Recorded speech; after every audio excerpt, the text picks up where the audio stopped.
మీ సినిమాలో ఫ్యామిలీ ఇమోషన్స్ని చేస్తూ మీరు చేస్తున్నటువంటి సినిమాల గతంలో మనం చూసుకున్నట్లయితే beautiful films you have come out with Bommarillu కానీ, శతమానం భవతి కానీ, బ్రదర్స్ అదే సీతమ్మ వాకిట్లో కానీ, శ్రీనివాస కళ్యాణం, అన్నిట్లో కూడా the way you have portrayed the family values and in comparison to that to those a bunch of ఫిలిమ్స్తో కంపేర్ చేస్తే ఈ సినిమాని ఏ గ్రేడ్లో పెడతారు? ఏ రేంజ్ సక్సెస్ని మీరు ఎక్స్పెక్ట్ చేస్తున్నారు?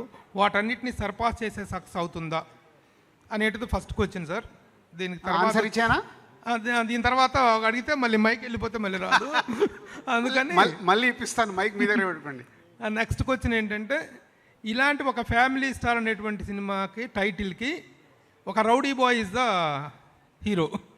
హౌ తనకున్న ఇమేజ్ చాలా మిక్స్డ్ ఇమేజ్ ఉంది, ఇటు యాక్షన్ ఇమేజ్ ఇటు ఫ్యామిలీ ఇమేజ్ రెండు వైపుగా ఉంది. హౌ హీ షూట్స్ పాటు యూత్ కూడా విపరీతంగా చూసిన cinema Bommarillu. Shatamanam Bhavati majority family చూశారు, యూత్ కొంచెం తక్కువ చూశారు.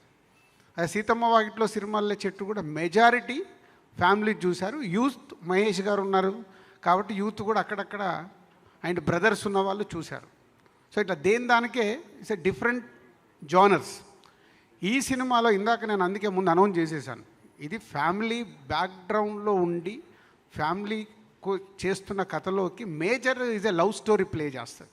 So 30% is a family story ఉంటే 70% అమ్మాయి అబ్బాయి మధ్యలో ఉంటుంది. ఫైనల్గా ఎత్తుకున్న కథ మళ్ళీ ఎలా రౌండప్ అయిందనేదే ఈ కథ. So majority portion youth love story మీద రన్ అయ్యే ఒక ఫ్యామిలీ స్టోరీ. రెవెన్యూ సైడ్ ఏ స్థాయి హిట్ అవుతుంది అనుకుంటున్నారు ఆ కంపారిజన్లో? అంటే స్థాయిలు ఇప్పుడే మాట్లాడాను అనుకో, 5వ తారీఖు కొంచెం తగ్గిన మళ్ళీ మీరు నన్ను వేసుకుంటారు.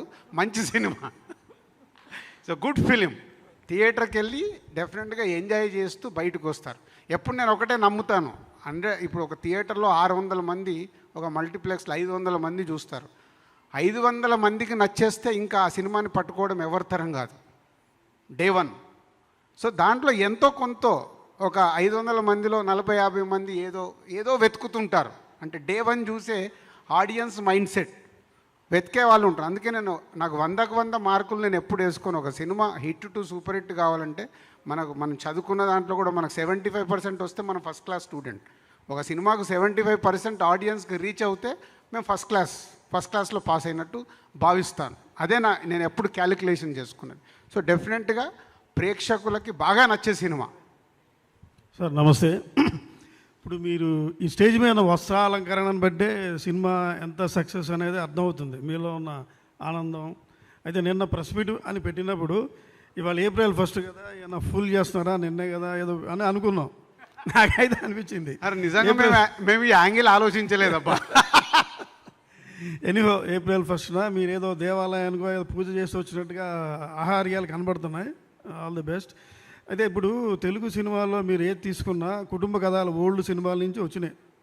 అయితే ఈ మధ్య ఎక్కువగా ఓవర్సీస్ అంటే వాళ్ళని బేస్ చేసుకొని కూడా అక్కడ యూత్ ప్రేమ లవ్ను మిక్స్ చేస్తూ అక్కడ కథలనే బేస్ చేసుకున్నారు. ఇందులో అటువంటిది ఉందా, లేదా ఓన్లీ పక్కా మన తెలుగు నేపథ్యమేనా?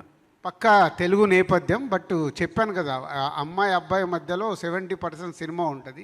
ఆ జర్నీలో మారుతూ ఉంటాయి లొకేషన్స్ మారినప్పుడు మనకు విజువల్ బ్యూటీ కూడా కావాలి కదా, విజువల్ బ్యూటీ కూడా ఉంటుంది ఈ సినిమాలో. లేకుంటే అప్పుడు ఏమవుతుంది, మళ్ళీ ఇందాక నేను చెప్పినట్టు ఒక ఇంట్లోనే తీసామనుకో టీవీ సీరియల్ లాగుందిరా అంటారు. అవన్నీ ఈ కథ ఎలా డిమాండ్ చేస్తుంటే అలా మారుతూ విజువల్ బ్యూటీతో కంటిన్యూ అవుతుంది. విజయ్ గారు నమస్తే. First of all advance congratulations. ఒక వైఫ్ కనిపిస్తుంది. ఫిఫ్త్ రోజు చెప్పండి. ఇప్పుడు ఆల్ ది బెస్ట్ చెప్పండి మూర్తి గారు. 5వ తారీఖు మీరు సినిమా చూసిన తర్వాత కంగ్రాచులేషన్స్ అని మీరు మీ ట్విట్టర్లో పెట్టండి.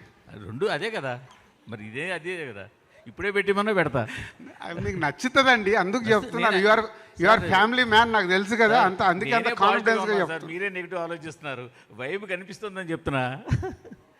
సార్, గీత గోవిందం తర్వాత కాంబినేషను, పైగా గీత గోవిందం తర్వాత మీరు చేస్తున్న ఫ్యామిలీ డ్రామా. సో ఈ మధ్యలో మీరు డిఫరెంట్ జానర్స్ ట్రై చేశారు.